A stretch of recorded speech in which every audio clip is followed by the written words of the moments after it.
internet lá não está boa, né? Então o Marcelo grava e manda para mim, né, Marcelo? Doutor Renan. Eu vou falar aqui com o Juliano. Antes de falar com o Juliano, eu vou ler essa notícia aqui, ó. Ó, como que está a notícia aqui. Bolsonaro, Polícia Federal realiza buscas na casa de Jair Bolsonaro. A Polícia Federal está investigando um grupo suspeito de falsificar cartões de vacinação contra a Covid-19 no Ministério da Saúde entre 2021 e 2022. Uma operação da Polícia Federal está na casa de Jair Bolsonaro, do PL, para cumprir mandatos de busca e apreensão no bairro Jardim Botânico, em Brasília. A ação está sendo realizada na manhã desta quarta-feira, dia 3. Em essa mesma operação também, nesta quarta-feira, já prendeu o ex-ajudante de ordens do ex-presidente, o tenente-coronel, o Mauro Cid Barbosa. A Polícia Federal está investigando um grupo de suspeitos de falsificar cartões contra a Covid-19 no Ministério da Saúde. O registro dos dados teria acontecido entre novembro de 2021 e dezembro do ano passado. Estão sendo cumpridos 16 mandatos de busca e apreensão sobre a autorização do Supremo Tribunal Federal, o Alexandre de Moraes. Muito bem, que baita notícia, né? Que furo de reportagem aí dos veículos de comunicação, que trabalho que a Polícia Federal está fazendo. Alexandre de Moraes, se você não existisse, olha, eu não sei o que seria do nosso país, Alexandre de Moraes, que você está mandando investigar a falsificação de comprovantes de vacinas. Não está nem preocupado, nem um pouquinho preocupado se estão roubando o Petrobras, se estão comprando cama de um monte sem licitação. Não quero saber. Quero saber se o cartão da vacina da filha do presidente foi falsificado, que não sei lá o quê. Bom, eu vou ficar na minha aqui. Vamos colocar aqui os bastidores da notícia. Se o Juliano quiser comentar essa notícia, também ele fique à vontade. E agora, no programa Café com Bala.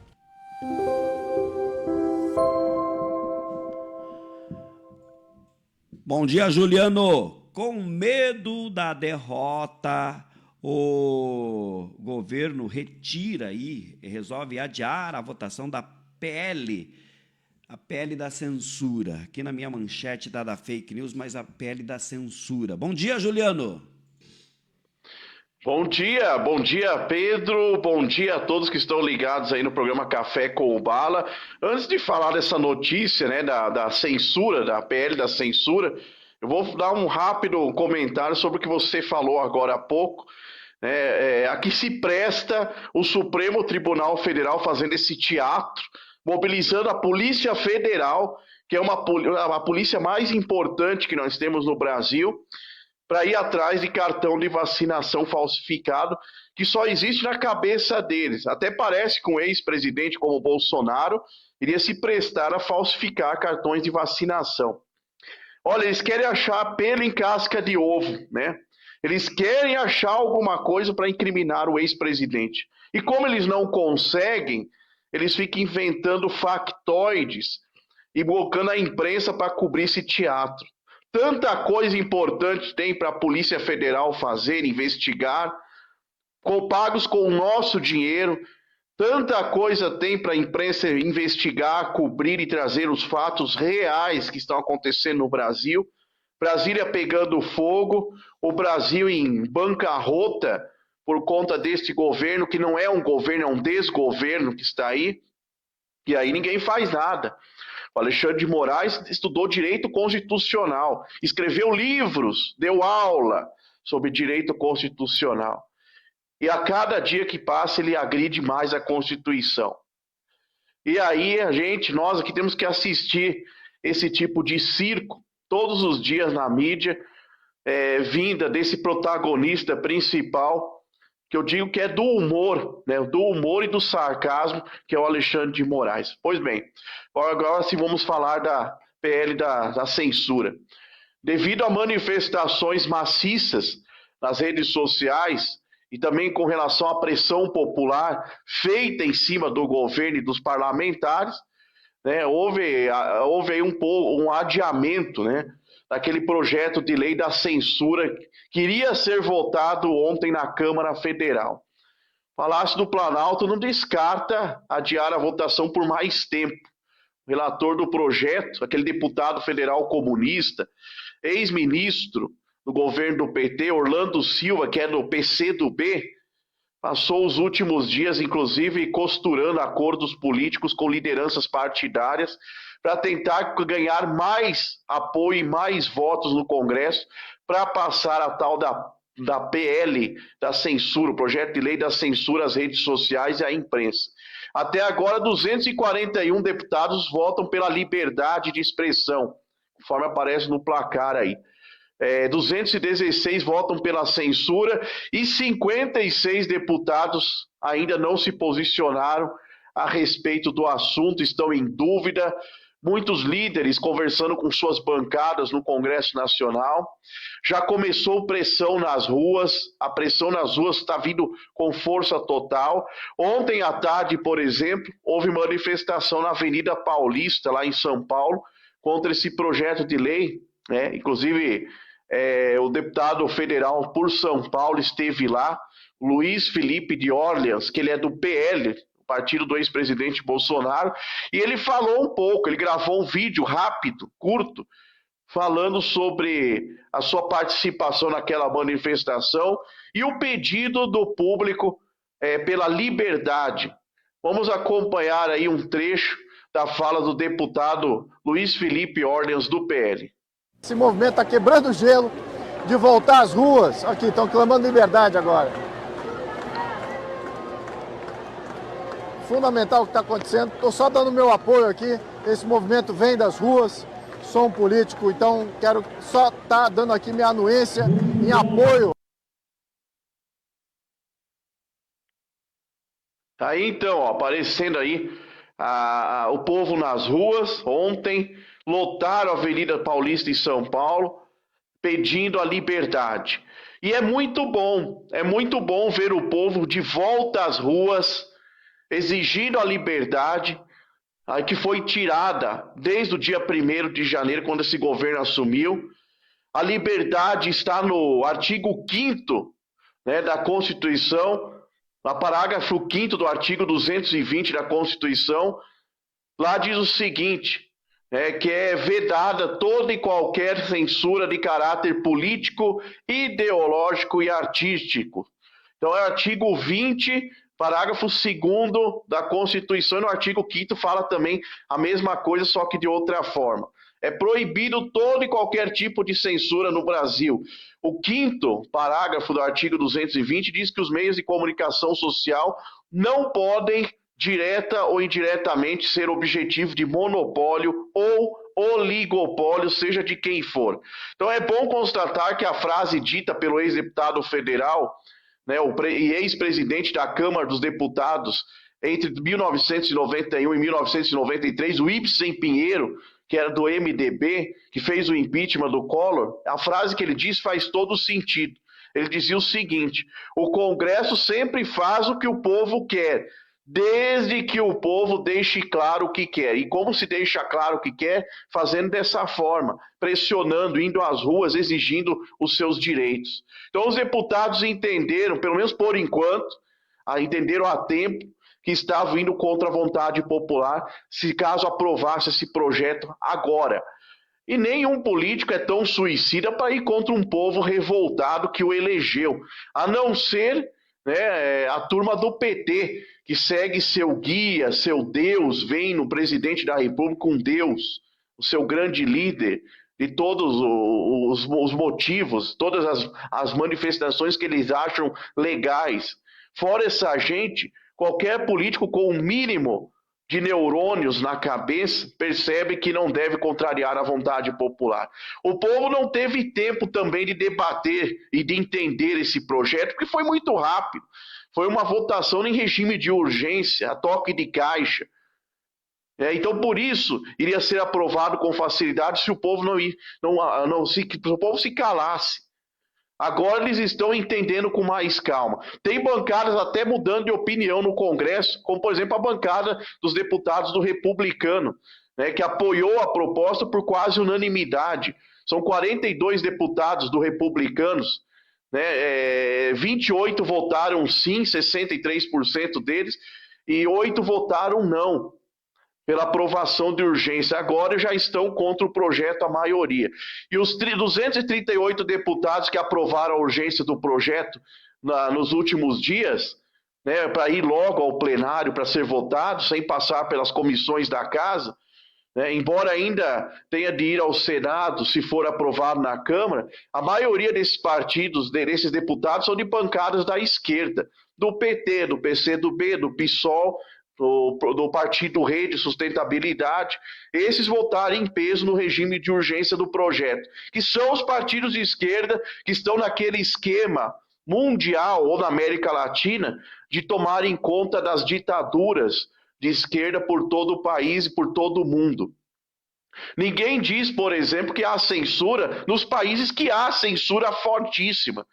Na Venezuela, por exemplo, que em 2004 foi criada a Lei da Mídia, que controla a imprensa, a internet, comandada por Hugo Chávez, que em 99, quando se elegeu presidente da Venezuela, prometeu que não ia censurar nenhum tipo de veículo de comunicação, ia dar liberdade para o povo. Mesmo o discurso do PT.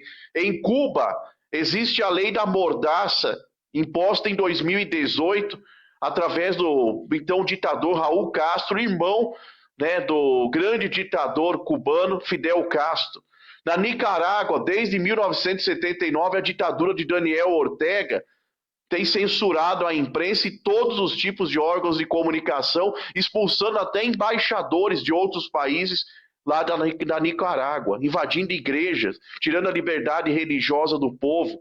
Na China, desde a chegada desse ditador Xi Jinping ao poder em 2013, o país tem sofrido ataques na liberdade de informação.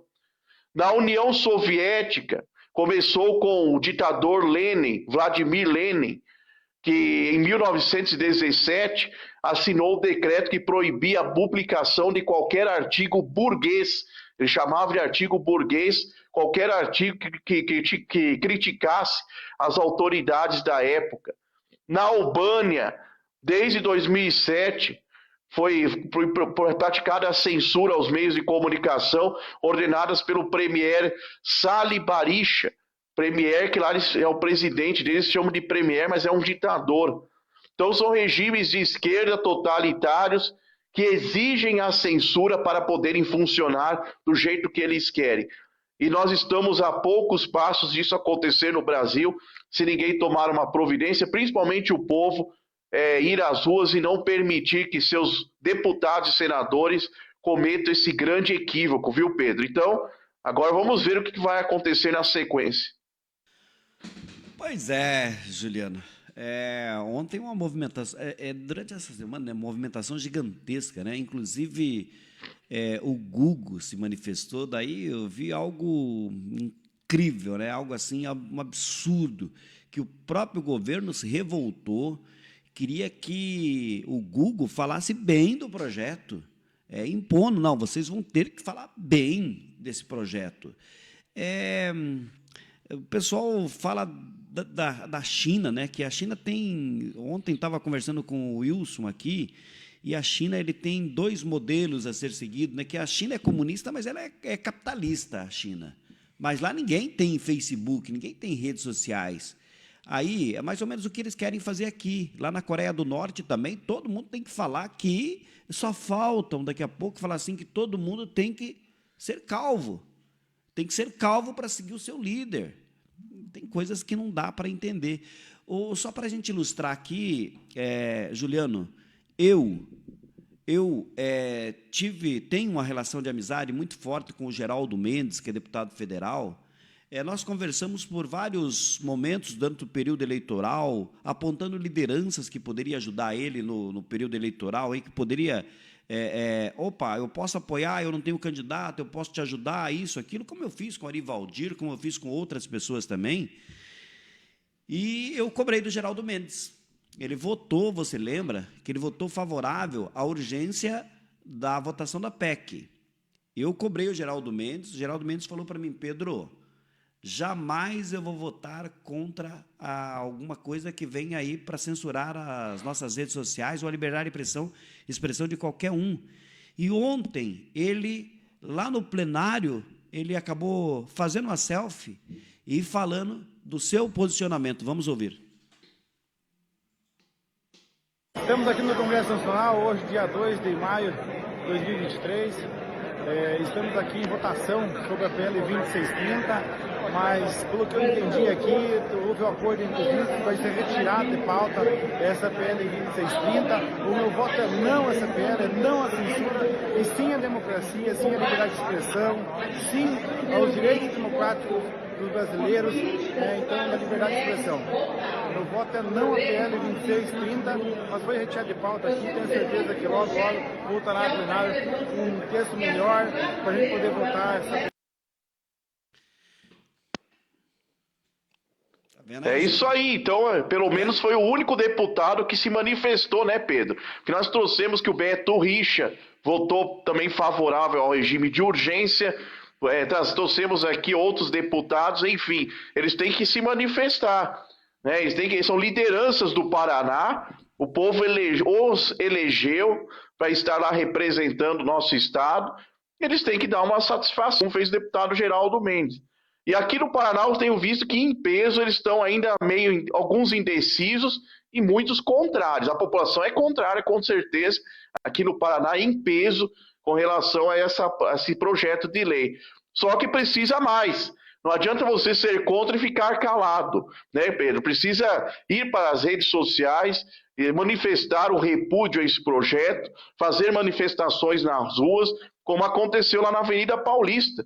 E por que não os parlamentares irem junto com o povo para as ruas? Os deputados estaduais do Paraná, os vereadores, nas cidades grandes, pequenas, fazerem esse manifesto, esse grande manifesto contra essa proposta, para botar medo nesse governo e ver que eles estão indo contra o povo. Juliano, o que acontece é o seguinte: nesses projetos nós somos manipulados, sempre fomos manipulados por uma única emissora no país, nós somos manipulados. Eles fizeram uma pesquisa, e na pesquisa deles eu concordo, daí eles usam essa pesquisa para poder, por exemplo, você confia nas redes sociais, Juliano? Jeito nenhum. 90 e poucos % não confia nas redes sociais. Daí eles querem misturar, ó. O pessoal não confia nas redes sociais, nós temos que censurar todo mundo. Não é por aí essa discussão. Grande abraço para você, Juliano. Até a próxima, se Deus Valeu, assim um abraço, Pedro. E tem abraço pessoal Oi? lá, Juliano?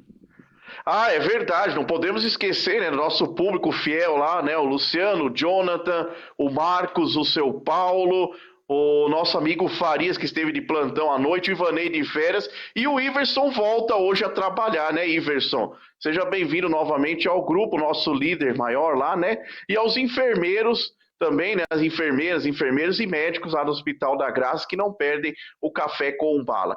Valeu, e todo o nosso público também, um abraço aí, Pedro.